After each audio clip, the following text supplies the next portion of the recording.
هلا حبايبي، مساء الخير. شلونكم؟ شلون صحتكم؟ شلونكم؟ زينين حبايبي؟ اليوم سويت لكم، انا البارحة سويت هذا الطرشي. هذا الخيار هنا ببغداد ما عندنا، بس عند الزورية والله من الأنبار من فلوجة. هناك ابني قاعد ودز اياه وسويته. هاي حطيت وياه باذنجانية هماتين، وهذا الثوم، وحطيت وياه بصل. جربوه شوفوا، هذا الناعم كلش كلش طيب.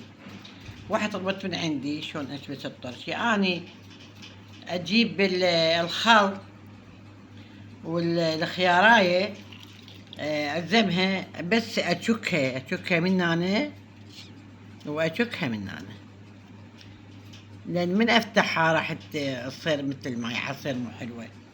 اجيب السكيدو وين خال، سويت دبتين، هاي دبه وهناك دبه الثانيه. جبت الخيار وجبت الثوم وحطيت بالدبة، صفقته كله. وبعدين جبت فوق الخل، كاسرت الخل، ما اخليه براسه، كاسرته. حطيت خاشوقة نيمندوزي، وخليت 3 خواشيق شكر، وخليت وياه ملح خشن. خليت وياه 3 خواشيق ملح خشن. كله موعته بالمي، رجعت حطيته فوق الخل وفوق الخيار.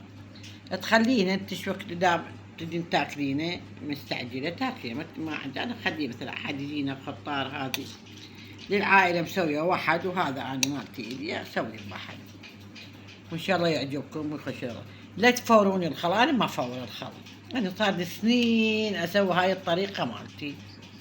اي حكي تخلي وياه هيل، وخلي كمون، وخلي حبه حلوه. جبت لا اكذب عليكم، ما اخلي، بس هذا اسوي. وشوفوها شلونها، شلون هالخياراية تخبط. بس يعجبكم تاكلوا، يا ريتكم يمي تشتمون الريحة الطيبة. الثوم مستوي، البصل مستوي. امشوا على هاي الطريقة. تجيبون خل كيلو، لا عندكم هواية، تحطون الخيار والثوم والبصلة. ما تخلون ثوم وتخلون بصل بكيفكم، بس أنا شنو عندي أخذ.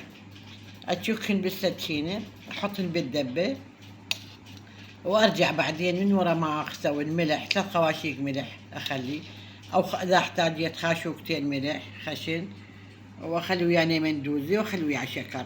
هاي هي. من اكمله حق الدبه اخلي دهن حتى لا يقطن. جربوه شوفوا على هاي الطريقه وتقولون رحم الله والديك يا اخ بيبيتنا، عمتنا، خالتنا، بكيفكم انتم شلون تقولون قولوا. انا اتقبل حبايبي، شباك قلبي انتو. بس لا تنسوني باللايك والمشاركة حتى كل شي جديد يوصلكم. شو اسوي اني يوصلكم، ولا سويتوا مشاركة. وهسه راح اعبيه بهذا، قولت السوريين مطربان، احنا نصيح لها الدبة، هم يصحوا لها مطربان السوريين. حبايب غسلتها ونظفتها، هسه راح اعبي بيه. وشكرا ومع السلامة ورحم الله والديكم.